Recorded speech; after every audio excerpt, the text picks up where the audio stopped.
A campaign to battle human trafficking. It is a crime that many think of as being long ago or far away, but it turns out to be here and now. Our David Cruz has the story. There was consensus in Trenton today, Democrats and Republicans standing together. The unifying issue, human trafficking. Sex workers, bus drivers, busboys, and salon workers, all people forced into a life of unlawful labor and servitude, too scared to speak up and too often disposable. At a rally on the State House steps and at a conference inside, speakers testified about the extent of the problem. The people we're talking about in these cases are young people. They're people in many cases that don't speak our language. They're people that have come from other countries and have left their families. They're people from our country who feel that they've been abandoned by their own families. At the rally outside, speakers called for the quick passage of a bill that gives teeth to the fight against trafficking.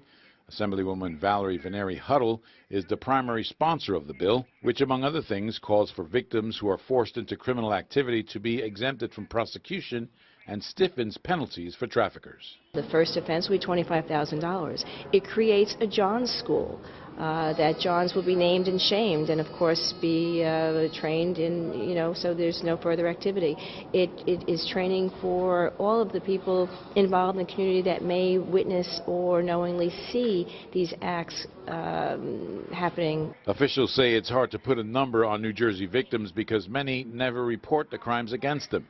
Senator Tom Kean shared his experience about learning the extent of the problem around the world and the reality that it's happening close to home. Human trafficking is a United States issue. And indeed, it is a New Jersey issue and crisis. I've learned that human trafficking is not solely a young woman's issue.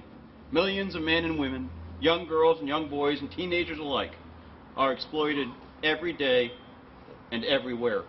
It might surprise you to learn that of the nearly 20 million people who are victims of human trafficking around the world, the average age is 12. You don't have to be a parent for a statistic like that to kick you in the gut. The hope of those here today is that information like that spurs outrage and ultimately action.